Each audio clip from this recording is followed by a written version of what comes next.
good morning, Ferds. Good morning sa darangog sa imong niya na oras na ini. Apo, kasabay ko man si Sabowski, Sir Buddy Sorena. Hi, Sir Buddy, good morning po. Hello, sir. Good morning. Good morning, Marenato Matawi, former Congressman Cesar. Apo, kasuod na interview mo si Governor Joseph Cua regarding naman sa disqualification, and sabi niya, ang assumption niya, duwa ng bigatin ng mga politician man na nakalaban niya, ang mga former congressman, kasabay ka po duman, na nag-file ng disqualification case.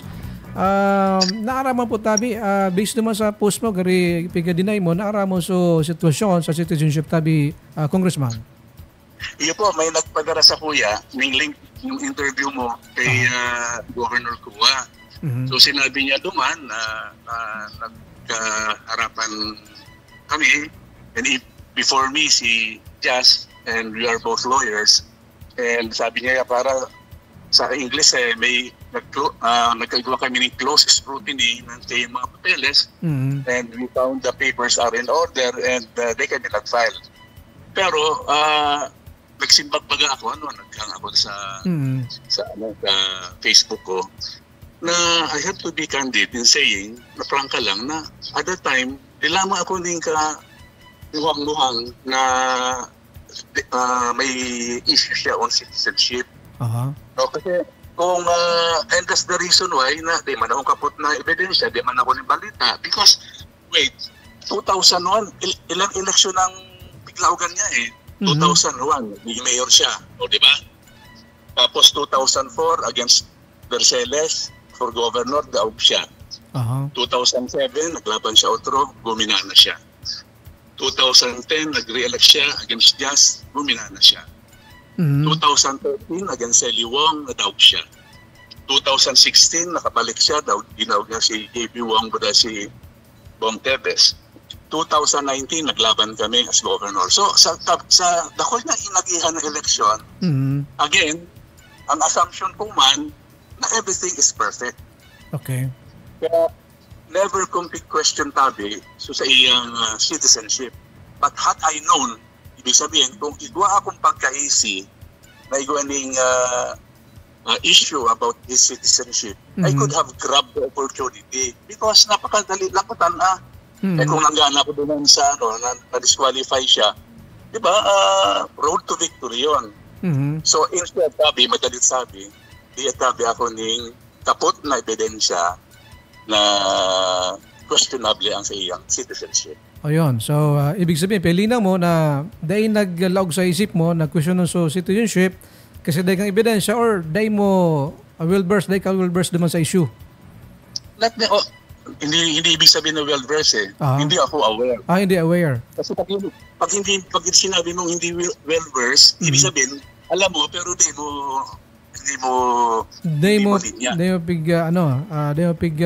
gibuhanin kung ba day ka nag-file.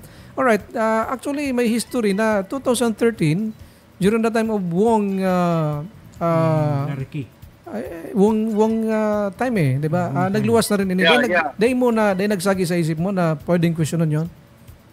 Wala kasi at the time kung may big file na kaso sa Sally Wong, hindi naman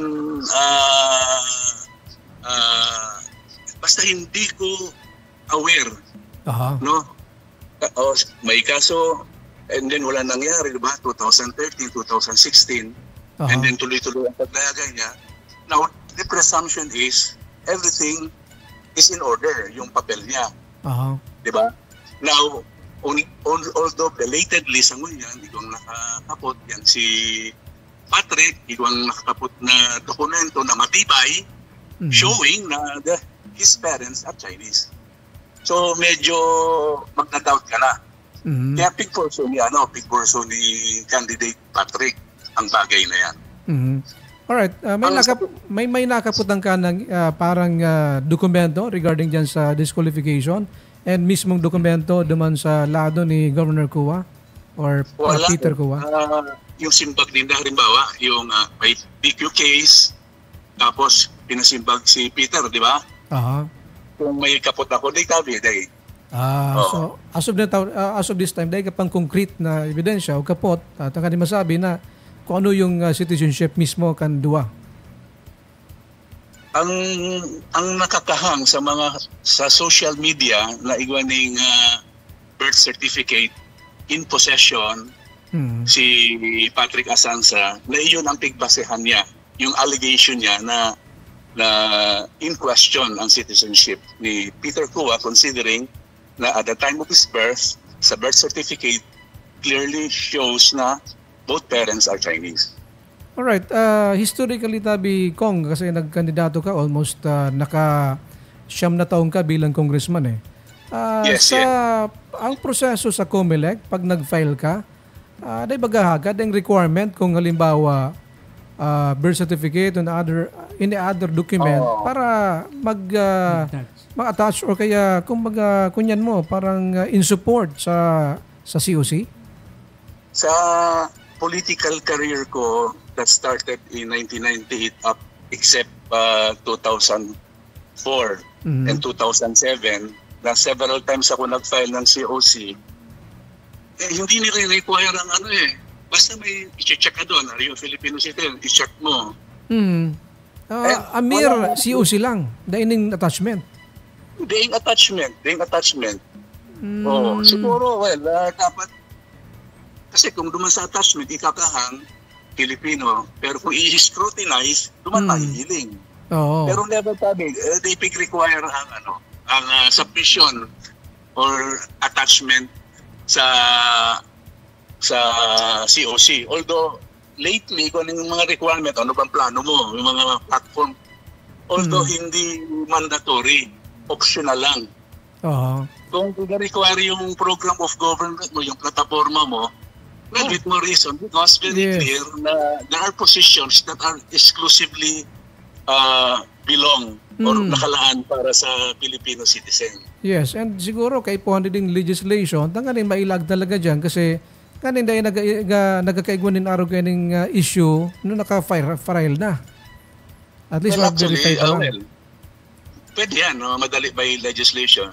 But even in the absence of a legislation requiring attachment of your birth certificate sa COC, pwede man by way of internal rule. Kasi nga, yung program of government, requirement na ng COMELEC yan, they can always do that. I mean, without being told by Congress, ang COMELEC, dahil may mga cases naman sila na on issues on citizenship, siguro they should deem it proper na mas maganda pa na i-attach. And knowing na nagpapaluwas yung mga circular or any order ng COMELEC, dapat ko na saro yan sa indang i-require sa pag-file. In the absence of a legislation, kasi dagang pa sa Congress, sa Senado, ang motu proprio, ika nga, on their own, they could do that. They could require that. Yes, of course. All right. Anyway, so ano yung mga other reaction pa duman sa pahayag ni Governor? Kasi actually na historically na 'di ba sa nakalipas sa mga eleksyon nag-iribanan kamo dati. Yes. So magkaibaan kami ng 2013. Sa nung re-election ko, second term, magkaibahan kami ni Governor Kua. Kasi naluwastig di siyempre, kahit itong ngayon na magkairabanan, dahil in question, pero ngunya dahil nagkairabanan. Well, as I said, napaka-convenient ko na on my part na had I known na igwa kong kaput na ebidensya na doubtful ang citizenship niya, iba why not? Kasi ibig sabihin talagang at that time, all these years, kita ning in possession na ebidensya na nagpapatunay na or in question yung citizenship. Yung kay Pusoy nga ni, may BQ case, hindi lang na-attach yung COC, big dismiss eh. So dapat ba kaning matibay na ebidensya na kapot mo?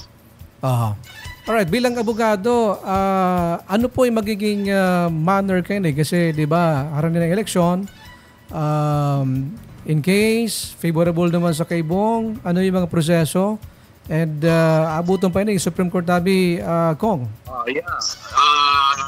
This will be a long proceedings ito. Siyempre halimbawa, mag-decision ng First Division for or against the CUAS. Siyempre, so adverse party mag-motion for recon-an. No? Assuming lang halimbawa, nag-rule ang First Division not in favor of the CUAS. So, definitely mag-a-appeal sila sa NBank.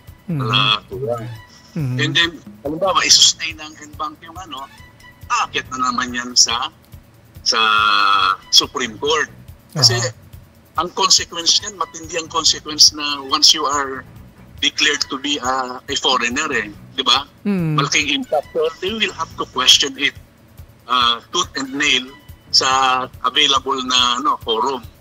Yes. So, siyempre may deadline bagaan, dapat mag-desisyon for purposes na itahang ang pangalan sa balota. Siguro by this time, natapos na pag-print ng mga pangalan ng mga kandidato sa balota. So, siyempre, kung day pa ng desisyon, tuloy ang laban. Mapurutuhanan. But, halimbawa lang, mga senaryo, na sa kalagitnaan ng kampanya, nagluwas ang desisyon not in favor, definitely that would boost the candidacy ng opponent. Di ba? Kasi it will now create, sinabi mismo ni Governor Cua, it will now create in the minds of the voters na masasayang na sana ang boto nila at mabutuman kita dyan. But again, hindi pa final dahil isakat paan. Now, halimbawa, talagang guminana si Peter, nakatukaw siya, nagsumpa siya, di pa man yung desisyon, pero hanging pa rin yung issue.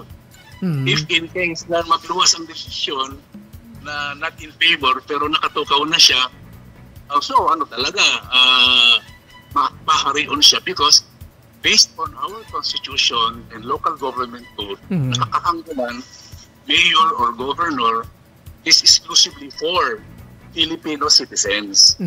Kaya so piga-claim ni Governor Cua na marami ng eleksyon na inagihan na permisyang gagana dahil hindi pa narurule with finality ang issue niya on citizenship. Even he is mentioning dun sa immigration, it will always be questioned unless ruled by the Supreme Court. No? Kaya kahit na mag-desisyon ang COMELEC na hindi umabot sa Supreme Court, sa mga future electoral exercises, it will always be raised by the opponent. Alright. As a lawyer, siguro idagos minatabi kong sa pag-apply ng citizenship, ano mga requirements na nga na matauanan? Halimbawa, ordinary citizen na nag-star, pero yung taon na kumbaga, ano mga requirements siguro? Ganito na muna, i-sentro na muna natin doon sa case na Governor Cua.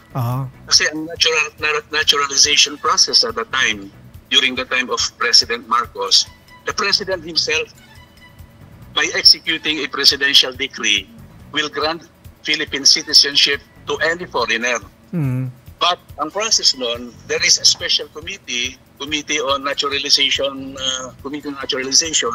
all applications for Philippine citizenship, duman ipa-file, i-screen, evaluate, and pag pumasa, ipo-forward sa Malacanang Office of the President, and the President will now issue a presidential decree naming individually all those who will be granted Philippine citizenship.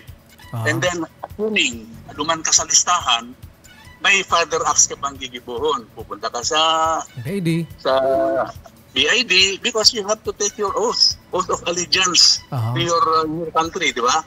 And then once you have done that, siguro may mga proseso duman, you will now be issued or i-cancel na yung ACR mo, yung Alien Certificate of Registration. And then, aanin ka na Pilipino ka na.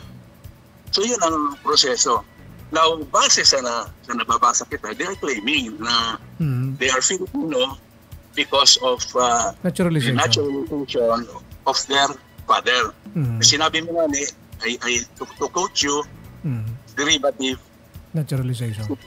Kasi kung ang citizen ng ama, magki-carry over, magbe-benefit yung aki. So, naging Filipino citizen sila dahil allegedly, natawan sila ng citizenship by virtue of presidential decree. So, pero sa hiling ko, kung Filipino citizenship, but at the time of their birth, nakakahang Chinese citizens yung parents nila. Since Filipino ka na, dapat siguro, kung maging sa titulo, may annotation. Annotation. Na naturalization, Filipino na yun. Dapat naka-reflectan sa sa birth certificate para matama ang mga dokumento. Pero so, ang sabi ni Governor is a matter of attachment in case they na i-correct pa itong birth certificate this time. So, dahil na-naturalize naman sa magulang niya, so attachment by attachment pwedeng ma-justify. Kasi ganito yun, di man yung problema. Kasi sabi ko, they have nothing to worry sa Governor Cua and then even Peter Cua. Itong disqualification case because if they have documents in their possession na they underwent the usual, the correct process of naturalization, ang nagibo lang naman yan is isa-submit. Now, assuming lang for the sake of discussion na naging Filipino citizen sila dahil sa ama ninda and then they are claiming na naging na naturalizing by virtue of PDA 36. Napakasimple lang naman. You have to one by one look for the name of their father kung aduman. Kung aduman, may problema. Because kung aduman sa pangalan mo sa PDA 36, kasi about 3,000 yon. Kasi accessible naman sa Google yan, kaya nahiling ko nga, accessible sa Google, madaling i-click. So, pag napuntahan sa sa BID, ang gigibon ng BID, ito-double check niyan. Kung ang pangalan mo, aduman talaga sa 836, di ba? Kung, halimbawa, dahil nga sa social media na report mo naman, ang nakakamdo ng ibang pangalan, dahil nagtali naman sa real name ng father niya, something is wrong.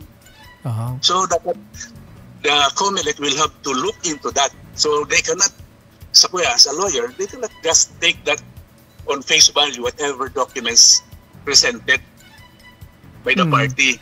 Kasi sa site yung PDA 36, isa-isa yun, saan pangalan nyo dyan? Kung ano sa pangalan mo, no problem. Tapos ang boxing. Di ba? Yes, nakalagay. Pero ikaw siyang naturalization document di man sa magurang niya Pero ano ang basis ni naturalization ng father? Ng parents?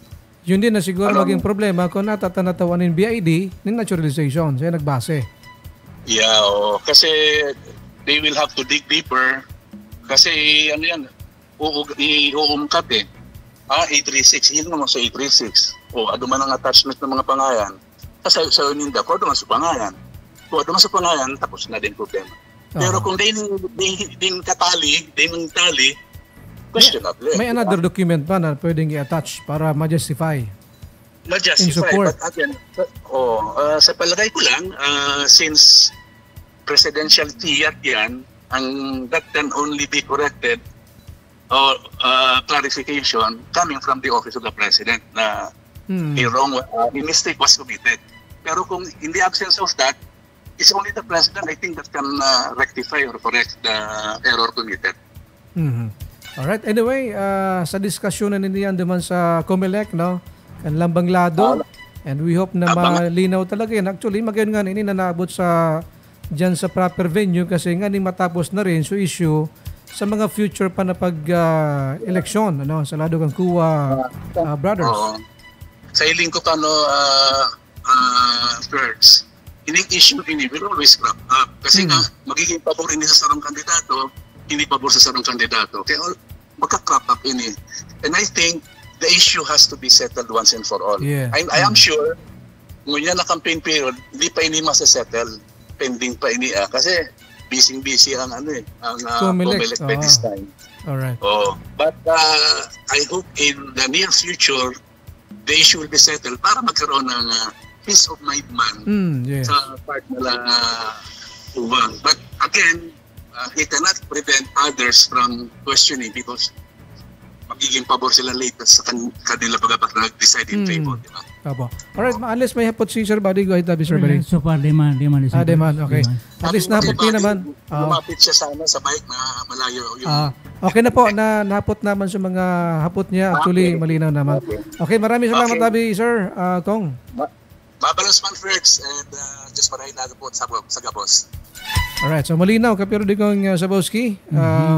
Okay. At least yan ang mga issue this time na papagulayan ta. Both sides na kuataman, and the coming days, in case may mga other pakitan na pwedeng magluwas or magtauning pahayag dyan, interviewon to man, ano? Basta ang punto doon is, sabi ni former Congressman Cesar Sarmiento na most likely very busy ang kumilikti yan, Hindi ma-resolve ka agad. So, tuloy-tuloy ang election, ang mga kandidato, tuloy-tuloy yan.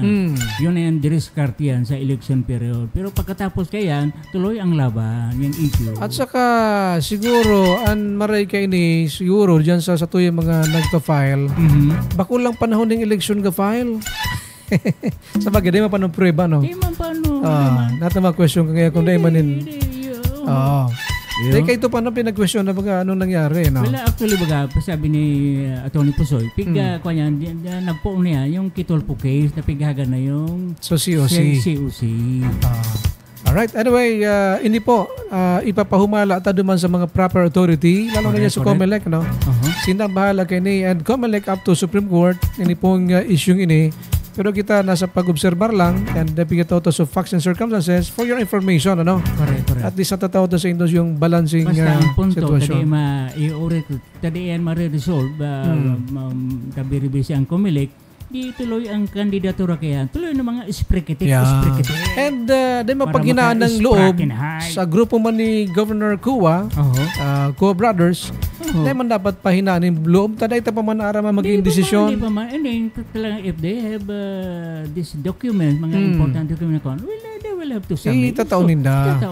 Diba? Yun ang magiging justification di man sa in contrast duman sa questioning kay Ibong Nalado. Okay, basta ang punto niyan, the Supreme Court will be the final arbiter. Yung mga desisyon, rule. Doon pati din ang appeal. Mga taga-Supreme Court din ang appeal. Pero si Associate Justice Amy Javier, ma-appeal, matindi mag-question naman sa kanisa. Alright. Mga kaperiodiko, sabi ka na PhilHealth tabi, last na information. Kunyan, lifted na, so 45 days, single period of confinement. Ganun ba? Ibig sabihin, siguro ma-interview kita sa lado kan PhilHealth dyan in the coming days. Okay. Kasi generally, baga kung mapa-hospital ka, sa kada taon, igwa ka ni 45 days na grace period allowance para sa room and board. Ngunyan, ibig sabihin ngunyan, dahil na, hinali na so 45 days. Bakit daw? Meaning, miski 90 days pwede ka na. Pwede. Di pabor sa... Kung gusto magsawa sa hospital, magsawa ka sa hospital. Di pabor sa PhilHealth na member. Mga members. So lifted na. So 45 days single period of confinement. Okay. So unlimited na dabi. Bago na pala ng President and CEO dyan kan PhilHealth. Ano? Right, sige, palinawon tayo mga isyong yan, ang impormasyon sa mga masunod na aldaw. Sa agal lamang, baka makaulit ha. Maraming salamat sa inyong pagantabay kasabay niya sa control. Sige, periodikong patyutan.